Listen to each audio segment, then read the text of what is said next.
So first off, I wanted to thank Maxon for having me here for C4D Live. I'm excited to be with you guys here for today. For those that don't know, my name is Jonathan WINBUSH. I'm a motion graphics artist. I've been working out here on the West Coast since about like 2006. I mainly work in television, movies. I've done some stuff in virtual reality. Basically, if it has a screen on it, I'm designing and animating for it. And within the past year, I've actually started up a YouTube channel, just kind of sharing like the knowledge that I've acquired over the past decade or so. And most recently, I've been really working with Cinema 4D and Unreal, coming up with a workflow on how to integrate the two together. And so that's what my presentation is going to be on today. But first, let me show you guys my body of work. So I'm going to kick this off with my demo reel.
All right, so before we get started, it wouldn't be an official WINBUSH tutorial without a what up, WINBUSH here. And today I'm excited to show you guys how I made this.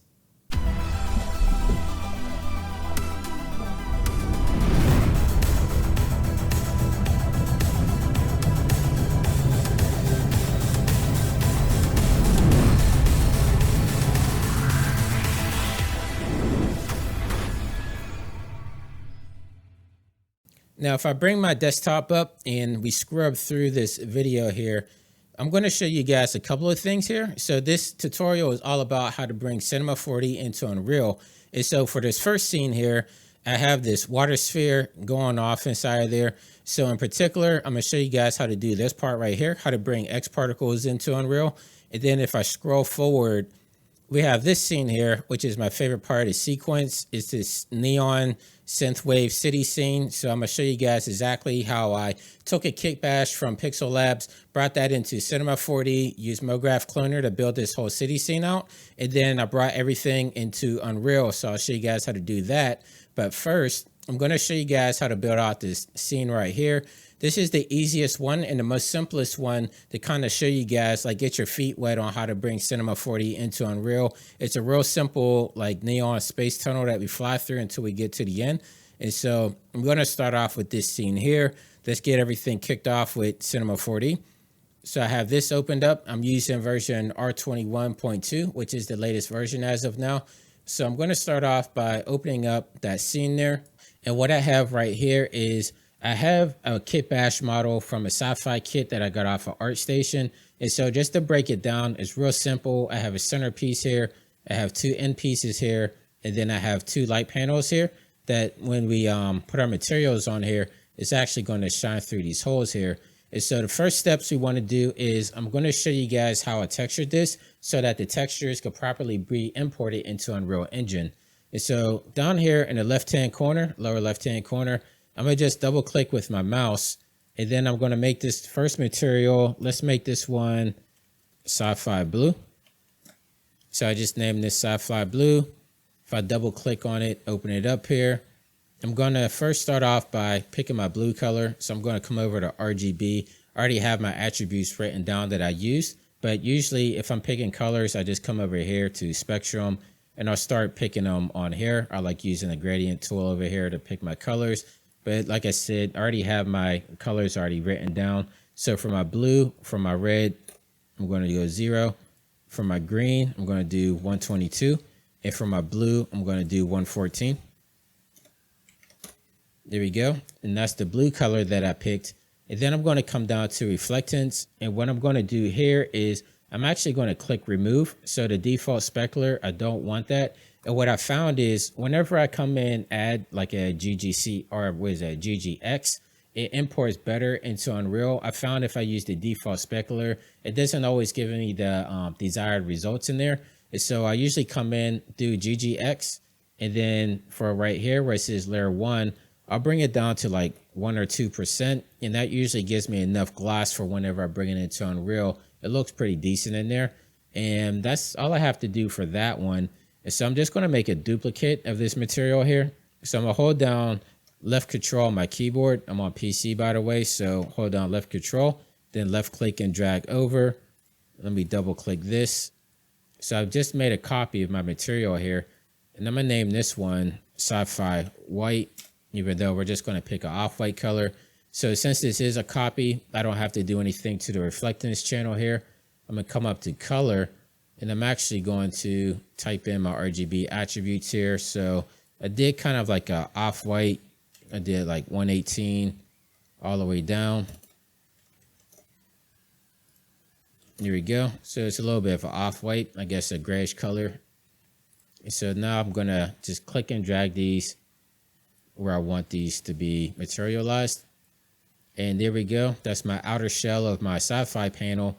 So now I'm going to work on my light panels here. So I'm going to just double click, make another material, and I'm going to name this one neon blue. And then I'm actually going to turn off my color and my reflectance channel, and I'm going to turn on my luminance channel. So the one cool thing about the luminance channel is it does get translated into Unreal as an immersive channel, in which I'll show you how to work that out when we get into Unreal. And so we don't want to mess with our brightness inside of Cinema 4D, because Unreal gives us complete control over this functionality, and it turns out looking really cool. And so all I'm going to do here is pick the color that I want. So again, I'm just going to go to RGB, and for my neon blue, for the red, I'm going to go 0.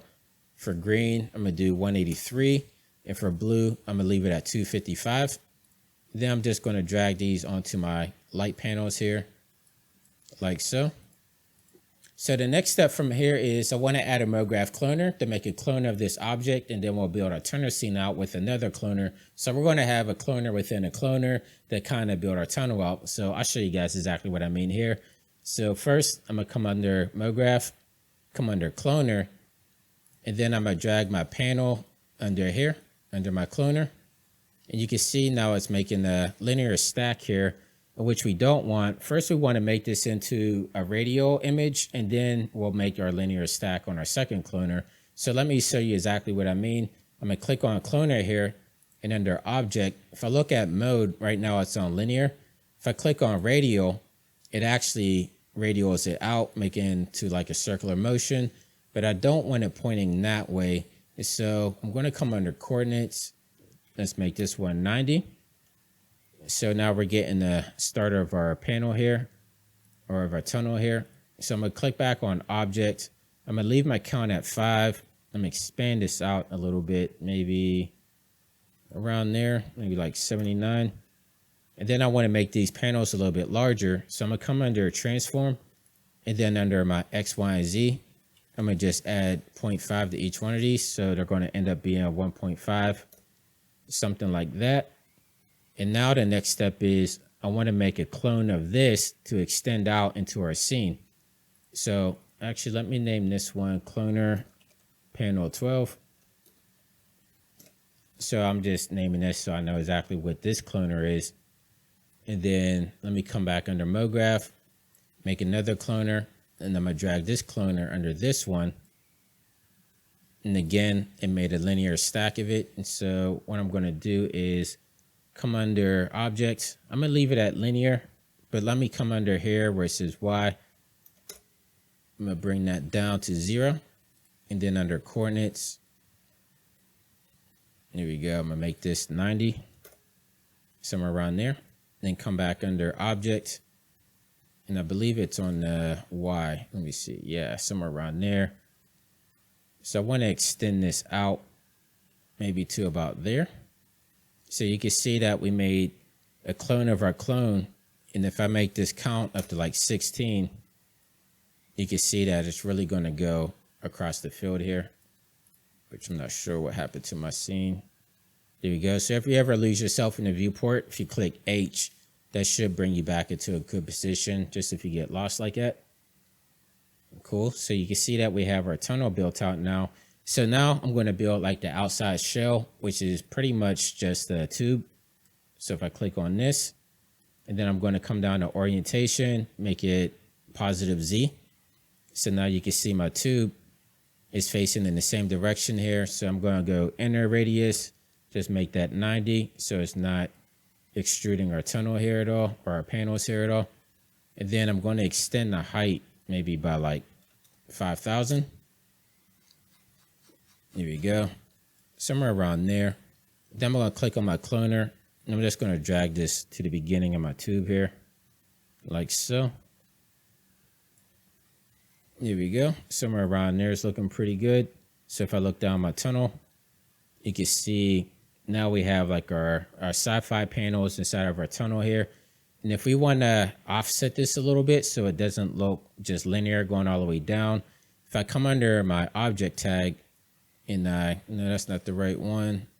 There you go. So right here under H, if I move this, you can see it's starting to twist and turn it a little bit just to kind of offset it so it's not so linear going down the tube there. You can see it's not exactly circular.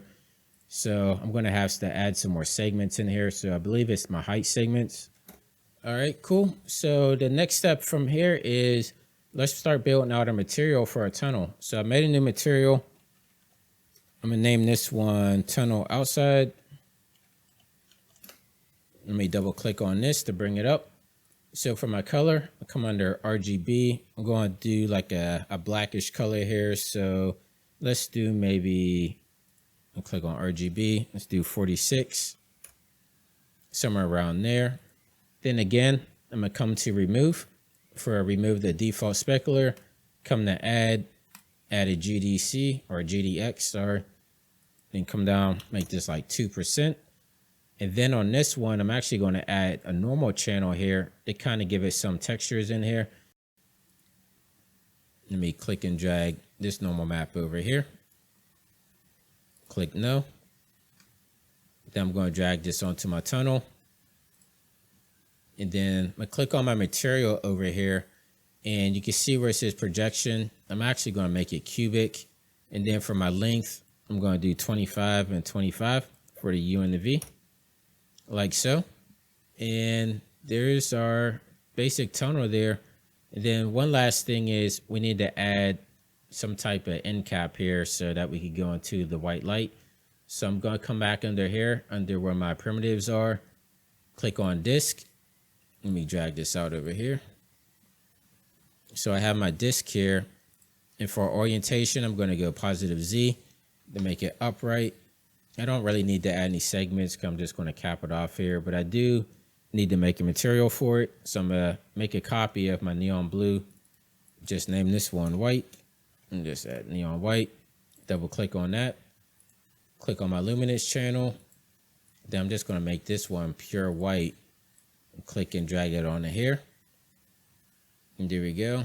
So now we have that capped off there.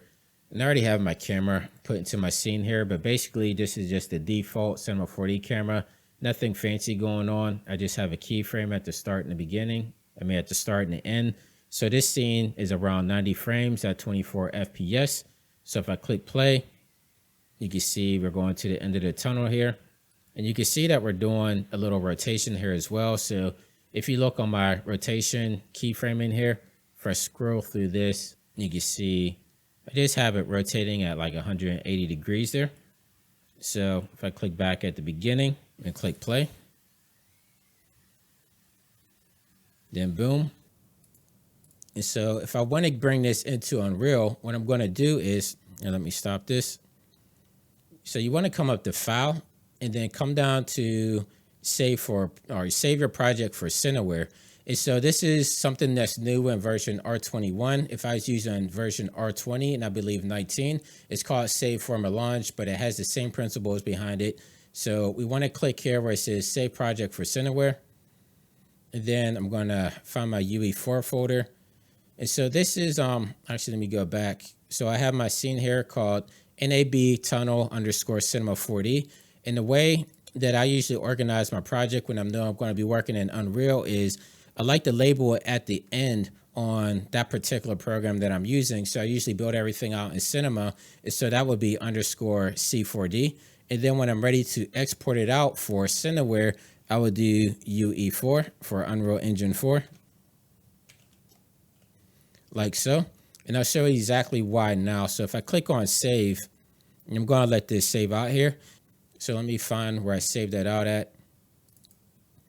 Right there. So you see NAB tunnel _ UE4. But if you look at the type, it's a C4D file. And so next I'm going to open up my Epic launcher. So we have two ways to actually get into Unreal. If you made a shortcut for Unreal Engine, you could just click on so. But I want to show you guys the Epic launcher because this is what you'll first see whenever you get into Unreal. And in the upper right hand corner, you'll see Launch Unreal Engine. Let me click on this. And now it's going to start up Unreal Engine. And the first thing you're going to see is going to pop up with some templates here. And then I'll kind of walk through these templates for you guys just so you kind of see what's going on.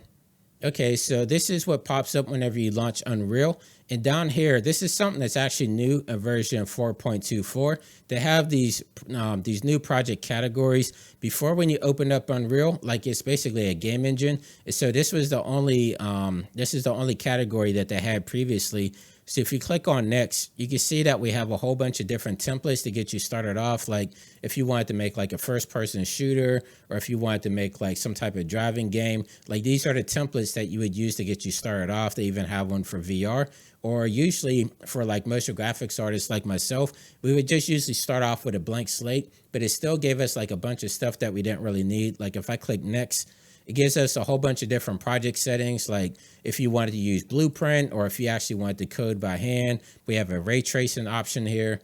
I want to go back and show you guys that they actually added this category in here too. And this is for artists like us. So it's called Film, Television, and Live Events. So if I click on this, you can see that they really simplified it. We're just going to start off with a blank slate. So let me click next. And then same thing here. It's simplified it down to just two options here. So do you want starter content, or don't you want starter content? Or if you have a video card or a graphics card, excuse me, that could use ray tracing, you can actually enable it straight from the start, so you don't have to mess around with any menus like you've had in the past. And then down here, all you have to do is select where you want to save it at. And so I already have a folder here called UE4. Double click on that, select folder. And then for project name, I'm going to just do NAB _ tunnel. And you don't, you always have to have something in there. Like I usually use underscore. Like if you try to hit space bar, you can see it says projects names may not contain any space. And so I usually just get away with doing an underscore like so. And then we're good to go. So we're just going to click on create project, and we're going to get started up in the Unreal Engine. Okay, so now we have Unreal Engine open. You can see over here, we have some things to get us started off. We have a floor. We have player start, which is actually, if we click play here, this is where we're going to start at in the scene. So if you're doing like an interactive experience, it works just like if you're playing a video game with your keyboard and mouse. So WASD, you move around like that. But we don't need that because we're making a cinematic experience. So I could delete my player start, and then I'm going to actually delete my floor as well. And then over here, let's see, down here in the lower right hand corner, this is usually something that pops up here. Like it says project file is out of date. We recommend that you update it. Just click update. And then over here where it says new plugins are available, that's because I have some third-party plugins in here. And so I have like the Aja Media Player, Blackmagic Player, and then Megascans, which if you have an Epic account, you get the Megascans library completely free. Let me show you guys how you would import stuff. So you want to click on built-in. Like I already have it permanently installed right here, but it's called the Datasmith plugin. And this is what you're going to need to bring your stuff from Cinema 4D into Unreal. But if you don't see this here, like usually when you first start off, you're not going to have this here. All you have to do is go to built-in, come over to search and type in C4D. And then you'll see Datasmith C4D importer. And all you have to do is enable it. And once you hit enable, a little box down here will say that you have to restart your scene. And so every time you do that, all you do is hit restart. It's pretty fast. It's going to enable it. And it's going to open it up to our default setting like so. So to kick this off, let me get you started by clicking Datasmith. And then I just have to find that Cineware file that I saved out before. So I'm going to go under my project files, UE4. There we go. Click open. And then this is going to ask us what folder we want to save it in. I usually just save it in the content folder. And if you come down here in the lower right hand corner where it says content browser, this is where everything's going to show up at. You can see that we have the content folder right here. So I'm going to click OK. And then depending on how big your file size is, sometimes this is going to take a little bit to process everything. But this usually is the next menu that pops up. It's the Datasmith import options. And so I'm going to bring everything in, my geometry, my materials, my lights, my camera, and my animation. And then if I click on this down button, we have some static mesh options, but I never mess around with these at all. I just leave these at default. So let me click import. And now it's going to start importing our files. And like I said before, depending on your file size, sometimes this could take a few minutes. And so you definitely want to try to keep your file sizes small. And so what I like to do is, like with the city scene that I'll show you here in a minute. So like I built out my scene, and then I added some pieces in later just so I didn't have like a completely huge file whenever I'm importing. Okay, so now we have the tunnel scene opened up here in Unreal Engine. Let me click down here where it says content. So you see it made a folder here, and it's just named what we named our Cineware file. So NAB_tunnel_UE4. So if I double click on this, you can kind of see everything is separated into these different folders. So we have our texture file, which is just the normal file for our tunnel. And then if I click, usually nothing comes under temp, at least not that I've seen. And then materials. This is our materials that we had from Cinema 4D. And I can actually do this. Now, if I double click on this neon blue, you can see that if I scroll this out so you guys can see a little bit better, right under here, it says emissive glow strength. So let me pull this over here so you guys can see what's going to happen. So if I start pulling it over to the right, you can see in our tunnel, you can see that it's starting to get brighter in here. And it's all happening in real time. Let me click save here.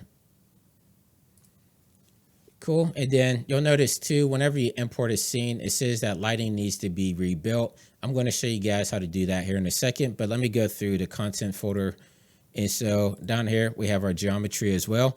And so you notice that each piece of our kit bash model here is all brought in separately. So let me pull this down so you guys could kind of see side by side with Cinema 4D. So if I pull this over and look in our world outliner, and you pull this up, you can see that whenever we take stuff from Cinema 4D, especially if we're using the Mograph cloner, there's no Mograph module inside of Unreal Engine. And so what it does is basically everything that was in the Mograph cloner, like we only have one object here and it's being cloned several times inside of Cinema 4D. But inside of Unreal, it's actually, whenever it's translating, it has to take each one of those clones and makes it its own geometry. So you have to be careful about that as well whenever you're using the Mograph cloner, because as you can see over here in the world outliner, it's actually bringing everything in as its own individual piece. So say like you had 1,000 objects in here that you use inside your cloner, it's actually going to make 1,000 individual pieces here in a world outliner, if that makes sense. So you're seeing it get pretty crazy pretty quickly if you're not careful with that ahead of time. So if I scroll these all down like so, you can see that these are all from that original cloner there. So if we count these out, there's actually 16 of them. And remember in our cloner here, we had 16. And so just showing you guys that. And then what else do we got here? let me show you the sequencer. So if I come over to my animation tab, this right here that has the clipboard, this is called the sequencer. So if I double click on this, it brings me over to my sequencer window, which is pretty much like a NLE built inside of Unreal Engine. So if I come over to perspective, let's do a cinematic viewport and then come down to my camera. So we're looking through the eyes of our camera. If I start scrolling, this is our animation that we had from in Cinema 4D. So once you do a cinematic viewport, it'll actually bring up your timeline animation cues down here. So you have the play button and it's starting to play through like so. And that's basically how easy and fast it is to bring your stuff from Cinema 4D into Unreal. And so the one thing that you notice that it's not really bright in here. So I just added a couple of point lights in here like so. So we brought in a point light like this. And actually let me get off my camera here so I don't mess that up. So I'm just going to start moving our lights in here like that. Then let me go back to my camera. There you go. And then if I hold down, let me actually click out of here again. So if I hold down the Alt key and left click, it would actually make a duplicate. So I just kept duplicating these lights like so. And if you look at my raw outliner, you can see that it's duplicating the light there. See, now I have a third light. And I just kept doing that all the way through. And I'm not going to go through the render process on this scene. I kind of just wanted to use this scene as just a disclaimer to kind of show you guys how easy it is to bring your files in. But I'm going to get into the real fun stuff in the next scene, which is the city scene. So I'm going to show you how to bring in the atmospheric fog, how to bring up the cool shadows, the cool lighting and all that stuff, and how to render everything out. So let me get this scene set up here. I'm going to close this scene out here. We'll get everything started. Okay, so I have a blank slate again here at Cinema 4D. Let me actually go over and show you my original kit bashing that I bought from Pixel Labs. And so I have these 6 buildings that I kind of took from the Pixel Labs City kit, the kit bash kit that they have on their site. And I just went in and I made my own materials for them. And so if I pull up my material window here, you can see the materials are real simple, kind of like how I did with the tunnel. And so this material is just kind of like a dark purple. I just have a reflectance of 1% in there. And then I have like a medium gray, no reflectance at all, just a straight up gray material. And then I have a light gray in there, which I'm using for some of the accents parts. So I'm using like the dark gray and the light gray just for the piping and some of the antennas in there and stuff like that. I'm going real simple, no real textures at all. And then I have these neon lights in here. Pretty similar how I built the other scenes out. And so I have neon blue, neon orange, and neon purple. And if I scroll through my buildings here, you can see that I pretty much just replaced all the windows and the glass and everything with these neon lights, even the billboards on here, because I really wanted to try to give it like this synthwave, nighttime, cyberpunkish type feel to it. And so I wanted to have like the actual windows illuminate our scene because I think it looks really cool when it's reflecting like off this reflectance material here. Even though it's only at 1%, we still get that little bit of rustic detail in there, which I think turned out pretty cool.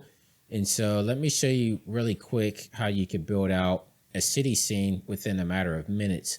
And so I'm going to come over to Mograph Cloner. And I think my first 3 buildings here. Yeah, so these 3 are my tall buildings. So I'm going to hold down the Alt key and actually double click to turn these off because I'm going to start off with these little buildings here and then build my way out. And so I'm going to take these 3 buildings here, bring them into my cloner. If I look at my cloner, you can see the buildings are all stacked on top of each other. So if I come under my objects tag on my y-axis, I'm going to zero this out. And then I'm going to start moving this in a negative direction on my axis. On my X, let's try like X negative 20,000. Yeah, so that's giving us a pretty decent distance in here. And then under count, I can actually make this 30.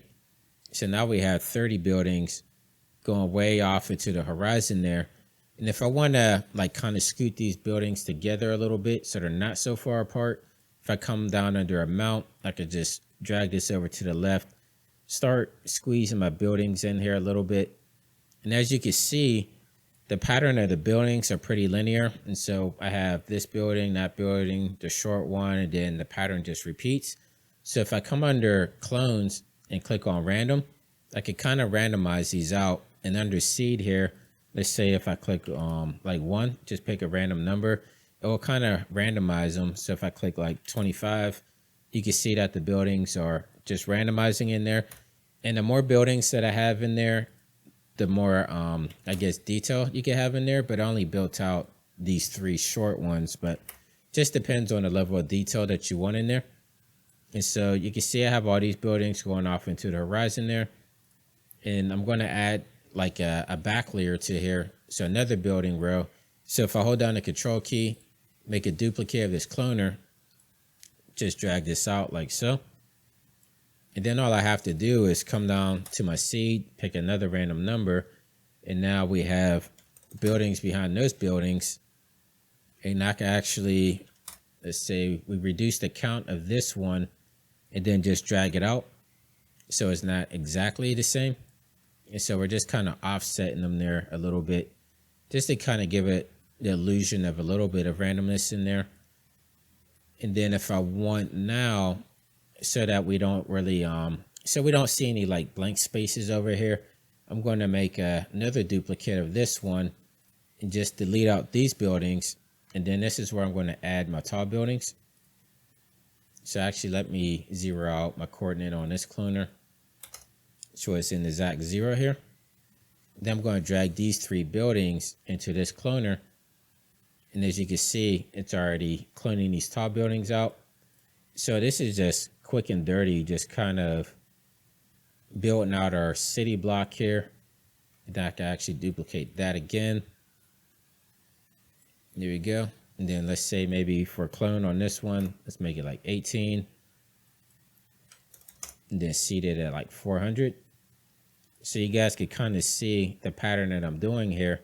And so whenever we're really close to the ground, you can't really tell that they're really replicated, especially for how fast we're going through our scene there. And then once you start adding stuff in there, like the street lights and the glow and the rain and all that different stuff, and especially with motion blur, it really looks like you're just going down a city block and you can't really tell the repeated pattern.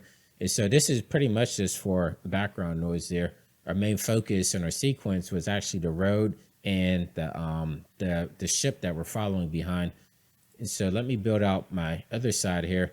So I'm gonna grab these 2 rows here, hold down control, duplicate, just drag these over here to my right. There you go. So just wide enough that we can have our street there in the middle. I can actually change these seeds out as well, so it's not exactly the same.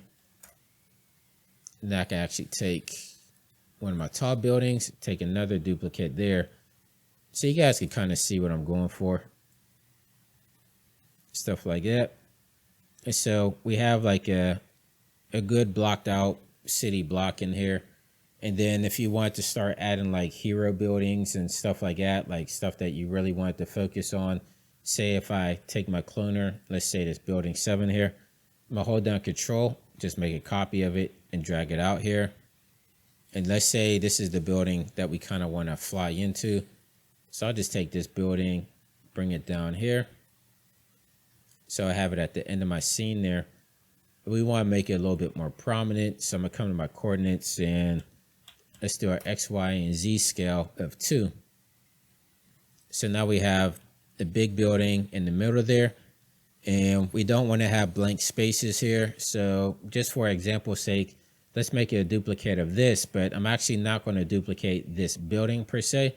I'm actually going to make a clone of it. So if I come over here and click on instance, while I still have this selected, it's going to make a clone of it. So if you look here, it's just like what's inside of our cloner. So where it says instance mode, you can actually do like a multi-instance or a render instance. But remember that Unreal Engine only recognizes the instance mode here. it doesn't recognize these other two. So if you do these other two, it's not going to be able to translate that. So make sure you just have it on instance. And I drag this over. And if I want to, I can actually rotate this maybe like 90 degrees, make it look like it's a little bit different. Let's change the scaling on it a little bit. So 2.3 instead, not too much larger. Something like that. Then I can actually just hold down Control, make a copy of this one, put this on this side as well.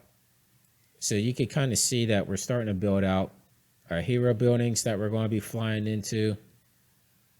And you just start adding little attention to details like that in there. And then, yeah, so that's basically a breakdown of how fast you could build out the city scene. And of course, this will all translate into Unreal, but I just wanted to show you how you could quickly block out your city scene and then just start adding your fine details in from here. And so let me actually close this one out because I'm going to show you my actual final project and exactly how I had that all broken down. So I'm going to close this project out. I don't need to save it. Cool. So I'm going to go back over here, click open project, and let me see, it was city scene there. All right, cool. So this is actually my final project. So I'm just going to give you guys a quick run through of what this looks like. And then I'm going to show you how to export this scene and bring it into Unreal to finally render it out in real time. So if I play through this scene here, you see it's going a little bit slow, probably because of the stream. Let me see if I could just scrub through this. So if I scrub through, you can see I have the city here that's built with the kit bash, like I was saying. So that's just the Mograph cloner that's over here. I have a couple of lamps in the scene as well. I have a couple of wires that are dangling, which is just the Topo wire by Merkle. And so I use that in here as well. And then you can see it's just a real simple setup. I have two cubes just on each side of the city. And then I have those connected with Topo wire. And that translated pretty well into Unreal, which I was surprised about. I didn't have to do any baking out or anything. And yeah, I have these neon railings and nothing too crazy going on. It's a pretty simple scene here.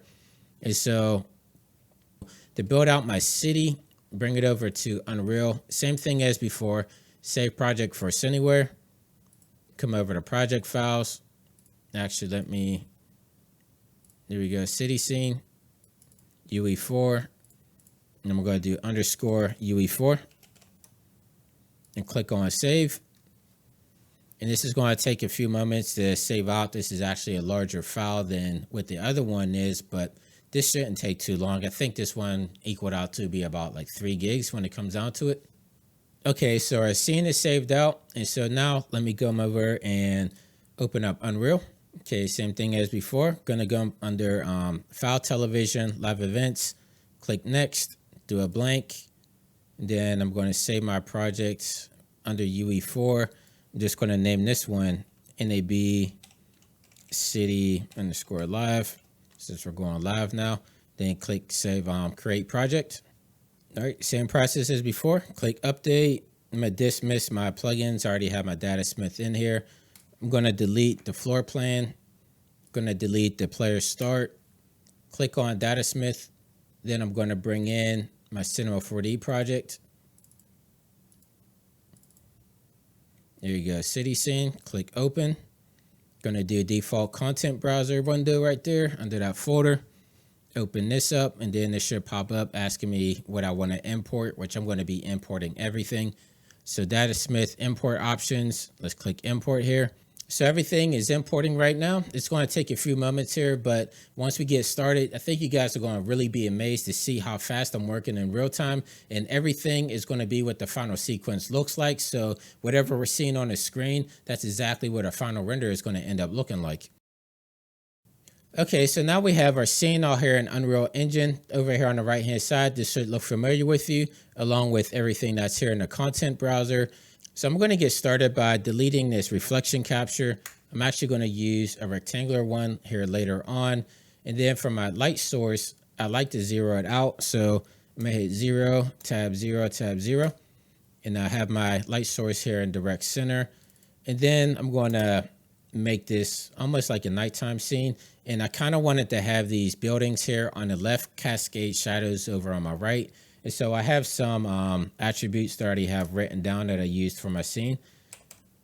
So it's like negative, let me see, I think it was 112.5, like so. So now you see that we have some shadows casting on these buildings. And it's like my camera right now is moving kind of slow. So if I wanted to speed this up, all I had to do is come up to camera speed and actually just zoom this all the way up to the right. And now I can move a lot faster around my scene here. And what's cool is if I hold down the right bumper on my mouse, or not bumper, my right, whatever you call this thing, the right clicker on my mouse, and I use the first person shooter controls, WASD, I can move around as if I'm moving around inside a video game. And so I'm not using the scroll wheel or anything at all. I'm just holding down the W right now to move forward, and it's going super fast and super smooth. Then A to move to the left, and D to move to the right. So I thought that's pretty cool as well. And then if I wanted to pan around, just hold in the middle mouse button like so. And everything is really reactive and really fast. Cool. So enough playing around. I'm going to come down. Let's start off with our materials. So I'm going to come down to my neon material, neon blue, just like before. Crank up the emission on here. Click save. And once I add some fog and everything into here, you'll start to really see these emissions pop. So every time you make a change to your material, just make sure you click on save up here. And I believe that's everything in there. So now you can really see the neon lights and everything in our city start to glow. And then I'm gonna come up here to my screen percentage. I'm gonna work at 200. And that just kind of helps with the flickering a little bit. And so let me come over and let's change our sky. So I'm gonna click on sky sphere. And over here in the lower right hand corner, I'm going to do these override settings. And so for my zenith, your zenith is exact north. So if I click on this, actually let me look up north. So if I pan my camera up north, I'm going to make this like a purplish color. So the whole theme was like a synthwave type theme. Horizon, same thing. Make this purple. And as you can see, the color is not changing. And that's because I forgot to change this right here where it says colors determined by sun position. We don't want the sun position to determine what we're doing here. We want to use something more abstract. So I'm going to click this off. And now you can see that it changed our environment to what we have down here under our override settings. So for my clouds, I'm going to make them a little bit darker also. Maybe like a darker blue, somewhere around there. And then overall color, let's see what it looks like if I bring it down. Yeah, maybe around there, somewhere around there. Click OK. Cool. And then see if we have anything else in here we want to mess around with. I think everything's cool for that. And then our skylight here, I'm actually going to bring up the cube map resolution. You have to work in powers of 2, and they will tell you whenever you scroll over it, maximum resolution for the very top process cube map must be powers of 2. So I'm just going to multiply this by 4. So everything that's in your scene is kind of being reflected off each other. I don't know the science behind it, but at least that's why I haven't figured out. And then we have a bunch of flickering coming off in the hair. And so I'm going to actually come over to my visual effects tab, and I'm going to add a box reflection capture. So if I add this in here, and then let me zero out the location, and I'm just going to have it engulf my entire scene. So let me come up to my viewport here, double click on my box to kind of zoom it out a little bit. And so what this does, it's going to give us more precise reflections in our scene. So for scale here, let me just go into my viewport so I can see what I have going on. I should have wrote down my parameters here, but let's see. Let's do this live here on the screen. All right, cool. So that looks like that's good there. So I'm going to have it just for my, let's see. I was going to do it for the main street there. So zoom this up here. Then come into my right view. Let's see if I add 2 zeros. So there we go. That's good there. So now we have our reflection capture engulfing our whole scene here. Let me find an item here. Let me find my camera. So if I double click on my camera, it's going to zoom me out to where the object is. So that's another cool thing about Unreal. If you find something in your scene that you want to zoom in on, like you just double click on it and it's going to take you right there. And so now let me zoom in a little bit to the ground so you can see what happens with our reflection tab. Okay, so now I have to build my reflections. So if I come under build reflection captures, just click on that, and then it's actually going to build our reflections. So it's almost like it's baking it in there. So now we should be pretty good when it comes to reflections and everything. So let me see what else we need to do. So we have atmospheric fog in here, but I'm going to add some exponential fog, and this is my favorite part of Unreal. So if I drag this in here, you can see we have some cool fog happening right away. We don't have to play with any attributes or anything to get a cool effect. So if I just wanted to rock with this, I mean, that already looks pretty cool, but let's play around with it a little bit. So I'm gonna zero this out like so. And then for my scattering color, again, probably do something around purplish, somewhere around there. And I could drag this up here, somewhere like that. So we're getting like a cool foggy haze in here. See if there's any other options down here that I want to play with. Yeah, volumetric fog. Click that on. You can see is adding some volumetric fog in there. Then let's go through our sequencer. Let's just play through our scene and see what it's looking like. So if I come to my content browser, come down to animation, click on a city scene. And then I should be able to pull this up into my sequencer here, like so. And then come back up to perspective, come down to cinematic viewport. Then let's click on our camera. Let's click play. You can see we're just riding through our scene, like so. And I could get smoother playback if I build my lights. You can see right here in the red, it says the lights need rebuilt. So rebuilding the lights is basically for each structure in here. Like if I click on this and you see in the lower right hand corner under mobility, we have these different options here. So if it was under static, that means that each object is going to be static in our scene and we don't have to worry about it moving at all. And so again, if we were doing like an interactive experience, we know that this lamp is always going to be here. So we can make it static. And then whenever we build our lighting, it's always going to know that that lamp is there. So these shadows are always going to be doing this. The reflection is always going to be doing this. And the light's always going to be bouncing off it, if that makes any sense. And then stationary is kind of what you want to do if you have something that might be moving, but you can still bake it out. And so that gives you the best of both worlds for static and movability, because movability is, say that you have something that's going to be moving around your scene and it's unpredictable. And again, this is going all in the interactive. So if you have something in your scene that's unpredictable, then you want to have this mobility clicked on, and that way it will know that, okay, we have to calculate the lighting and reflections and the shadows on this object here. And again, it comes down to processing power, but since everything is pre-rendered here, we don't have to really worry about that. So for the most part, everything could be static, and that will allow us to bake our lighting to be able to move our scene a lot faster. So let me come up to build. And if we come under where we see lighting quality, right now, everything looks a little bit janky because we're under preview. And so we have 4 different levels of our lighting that we could do. And so if I bring it up to medium quality, high quality, or production, usually when I'm ready to render out, I go on production because this was what calculates the slowest. But once you hit everything calculated, it's all going to render in real time, and it's going to actually play through in real time. So let's actually just click on production.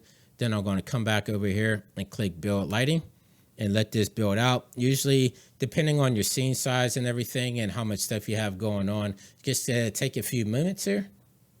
Yeah, so I'm on a pretty beefy machine here. I have the Threadripper 3, and you can see it's calculating everything pretty fast down here. See my lighting's already built out.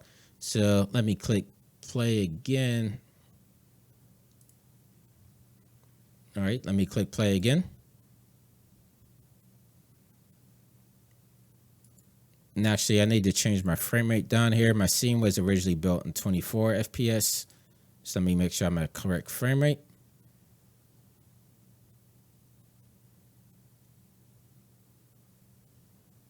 Cool. So everything's playing through pretty good. Now let me scroll through here because I want to show you guys my other favorite effect in Unreal, which is the post effects. So this is the post effects volume. It's under the visual effects tab. If I bring this over here, oops, I actually have to drag it into my scene. So I drag it into my scene. I'm going to zero it out. And if we have any Unreal user, or not Unreal, if we have any Redshift users out in the audience, this post effects processing stack kind of works a lot like Redshift, how you have your FX panel. So you can add like your bloom and your lens flares and things of that nature. So it works exactly like that. And so it's kind of like when I have my my box reflection in there, how I had to make it really large to engulf the whole scene. Same thing with your post stack. Usually you could put it in individual places that you want stuff to happen in. But if you come under here under search, and if I click on UNB and look for Unbound, if I click this, then that means that this post-processing stack is actually going to control everything that's in my scene here. So now I can X this out, and I could just start rolling down this list here, seeing what I want to turn on and don't want to turn on. So I'm going to scroll up for mobile depth of field. We don't want any of that, but I do want some bloom effects. So let me click on method, intensity. Actually, I'm going to do 0.1, and then over and back under method, I want to use this convolution. Click on that, and convolution, I guess this is for better blooms. It's for like cinematic, so not really for gameplay stuff, but more cinematic. Let me click back on standard. There we go. So yeah, your intensity, for some reason, when I turn on convolution, it blanks this out, but so I have to go back to standard and then come back down to convolution, and then it, you know, it goes as so. Not sure why it does that, but that's something that I picked up on.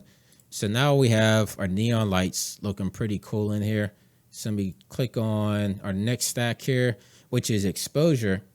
So what exposure does is whenever, like in real life, whenever you're in the house and you go outside, and you know how your eyes have to adjust to the sunlight outside, so you might get like that glary white look for a minute until your eyes adjust. So Unreal by default, it kind of simulates that. So if you have a character inside of a house and he moves outside, it simulates that glary, you know, that stuff that happens to your eyes while it's adjusting outside. And for stuff like this, we don't really want to have that happening. And so they give you control of that inside of the processing stack. So if you come under exposure, you can actually adjust your min and your max here. And so I usually keep the numbers pretty close to each other, just so it doesn't have any variables in there. So probably want to move this down a little bit more. So maybe 0.3. There you go, somewhere around there. And this way, whenever our stuff is traveling through the scene, we don't have to worry about the lighting changing or any variables. We're kind of nailing everything down, so it's going to be consistent throughout our scene. So let me close this up. Now we have chromatic aberration. You can turn up the intensity on here. Usually this is something that I would do on post and After Effects, but since we have the option here, I think it's cool that we could control as many things as we want in Unreal, so we could do less stuff in post. So I've seen a lot of people actually do all their posts in Unreal and then just render out and not have to worry about doing any stuff in After Effects at all. So if I drag this up, you can see we're getting a cool chromatic aberration effect, but we don't want to go too crazy on it. Maybe somewhere around 1. Then if you want to have like a dirt mask on your lens there, you have that option too. You can actually make your own and bring in your own grunge matte. Then we have camera settings too. So if you want to mess with the ISO and the shutter speed, things of that nature, you have that flexibility. Let's add some lens flares to it. Let me let's see what happens. I click on 5. So now we're adding some lens flares to here. Turn on bokeh size somewhere around there. Maybe let's bump this up like 15. Something around that. Looks pretty cool. Okay, so now we have our depth of field options here as well. So we want to go high.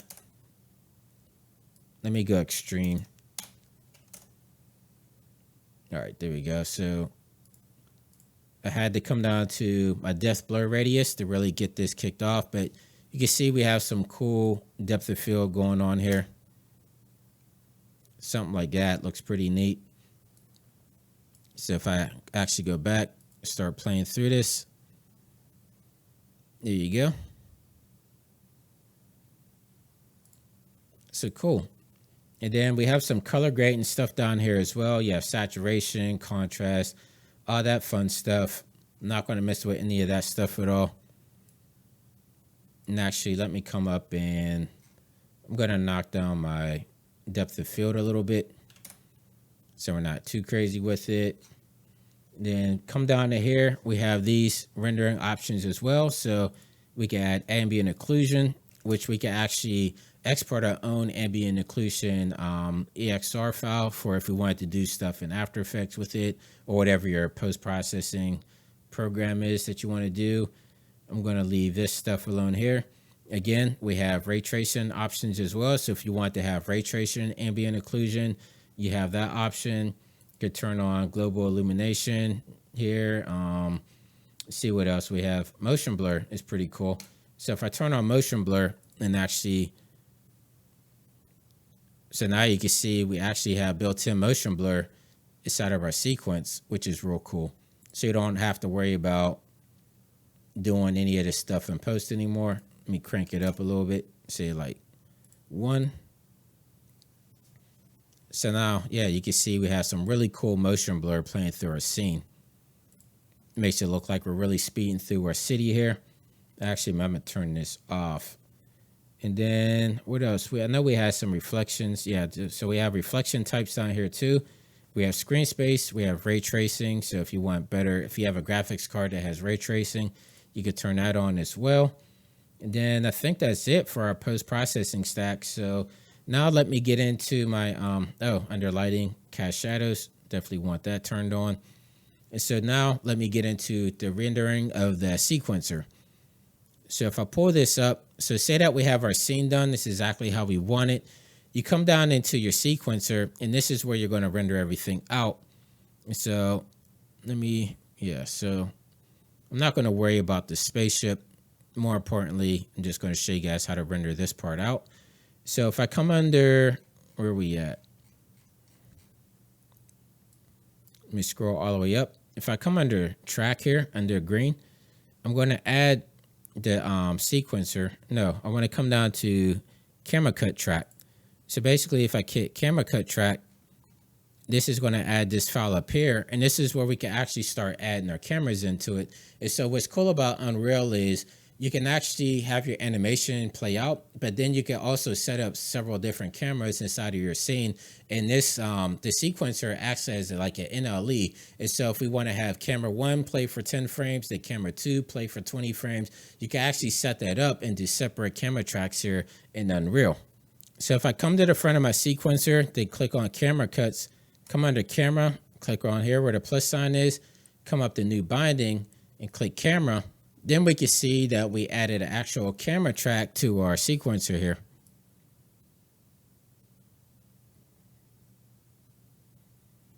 Which is really cool. All right, so now if I want to render this out, you just click on the clipboard here or your slate, this little slate button here where it says render options. So now we have this option for render movie settings. So if I come under capture settings here, image output format, we have all these different formats in here. Like I said, now we can render out in Apple ProRes. I usually render out as an EXR sequence. And then, if you want to have like different outputs, like if you wanted to have ambient occlusion, we have that option under where we at custom render passes. So if I click on custom render passes and then come down here where it says include render passes, these are all the different render passes that we have available to us. So we have ambient occlusion. You could do depth of field. You could do opacity channels. you have a whole bunch of different stuff in here that you can actually render out separately. So if you wanted to do any compositing stuff in like Unreal, or not Unreal, in After Effects or Nuke, whatever you're using, you have that flexibility as well. But I'm just going to do an Apple ProRes for this demonstration. Resolution, I'm just going to do 1920 by 1080. Now I could do 422 HQ. Then let me see what other settings I need to set. So under here, this is just where I'm going to be rendering my stuff out. So I'm actually going to make a folder called render. Double click on this, hit select folder. And then I believe there's one other option that I was missing here. One really important one. Here we go. So under general, you want to come down to use separate process. So you want to click on that, and this is going to give you everything at full resolution whenever you render out. And then let me see under animation here. So this is interesting down here. So you have the option to have a couple of warm-up frames. So think about, so say you have like some particles or some type of effects in here that you need to have warm up before you want to start rendering. So say you want to have your sequence start maybe after like 100 frames. You can actually type that in here. So say, okay, after 20 frames, then I want it to start rendering. That means that you're going to let your sequence, warm up for those 25 frames, and then it's going to be able to export from there. And you can also do it by seconds here as well. So you can have it delay before warm up. If you want to add a delay to it, delay before shot warm up, you have all types of flexibility down here, which is really cool. So I think we're ready to hit render. I think you guys are going to be amazed at how fast this renders out. So I'm going to click capture movie, hit save selected. And it's just going to save out our scene and everything before it starts rendering out. But once it starts rendering, it's actually going to come up with a viewport that you can kind of see exactly what's going on. All right, so now you see it has our city name come up here. And now this is the viewport. It's going to give it a 25 frame warm up like we had set up. And then it's going to move it to our camera. Now everything is rendering in real time for the most part. It's just going to play through the sequence here. You can see everything happening as it's playing. And then down here in the lower right hand corner, you can see it says capturing video. So once it's done, all right, so now we should be able to open our capture folder. And then let me open this up in QuickTime and click play. And there we go. We have our rendered sequence all ready to go right out of Unreal. So that literally took me, a few seconds to render out. I mean, it's pretty crazy how fast this could render out. And then, like I said, I'd use EXE files or EXR files to bring into After Effects to add stuff like deep glow and red giant looks just to kind of spice it up a little bit more, which I can show you guys just real quick. But first, I kind of wanted to show you guys how you could bring X particles into Unreal as well. So I'm going to bring up the scene, the opening sequence, and then I'm going to show you guys how to export from Cinema 4D. And let me get this started up right now. All right, so let me close out of this scene and Cinema, close projects. Let me find my X particle scene here. Let me go, where is it at? Water sphere liquid. So I actually did a tutorial on my YouTube channel on how to do this. So I'm not going to break it down completely. If you want to see exactly how I did it, just go to my YouTube channel, YouTube/Jonathan WINBUSH. But if I click play here, you can see I have this sphere with a whole bunch of liquid kind of playing around in it. And so basically it's real simple. I just have a fluid effects. I have a wave formatter in here, and I have the cache, or I have the mesh cached out here. So real simple setup. So if I want to export this out for Unreal, it's not going to be able to take the particles from Cinema into Unreal. And so I figured out a hack here. Basically, if I come up to file and export as an Alembic file, I can bring that Alembic file into Unreal Engine. So if I come over to my Alembic settings under my export settings, you want to come to file format. You want to use the top one here, not the legacy. And then this is a real important part here where it says start frame. Usually it will start at 0, but you want to make sure you're starting at frame 1.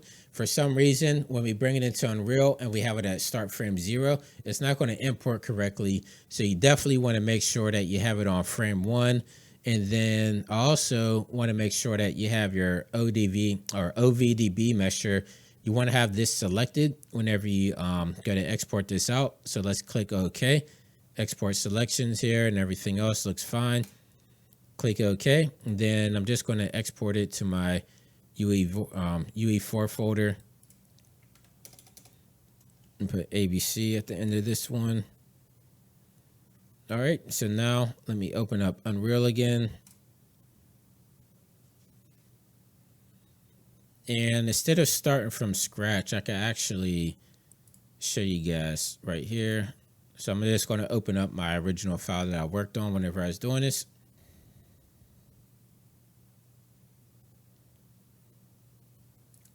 Okay, so I have my file opened up here. So if I come over to my animation folder, open up my sequencer, you can see exactly what we have going on. So what I'm going to do is, let's see, let me, all right, cool. So I'm going to come in here, I'm going to delete my Limbic file here so we don't see it. All right, so I'm going to show you guys how to import this from scratch. So if I come over to, let's see, my content folder, I want to click on, actually I could delete this too, just so we're starting from scratch. Actually, let me just make a new folder. So I made a folder called Limbic. I'm going to import it into here. And then I'm going to look for my file that I made. So let me project files, UE4. There we go, NAB, ABC. So ABC stands for Alembic. Click open. So this is our Alembic importer here. So under import type, we want to come under geometry cache, which is experimental, but it works perfectly fine. From our frame rate start, I'm going to click 1, and I believe everything else should be fine. Actually, I think for this, I did Autodesk. So yeah, I did Autodesk here for my preset, my 3D Max. And then let me click import and everything should play back exactly as we need. All right, cool. So I have my liquid sphere here. I just drag it into my scene. Let me zero everything out from my location. Cool. Let me actually play through here because I think I might have to move it up. Yeah, so let me move it up to the center here.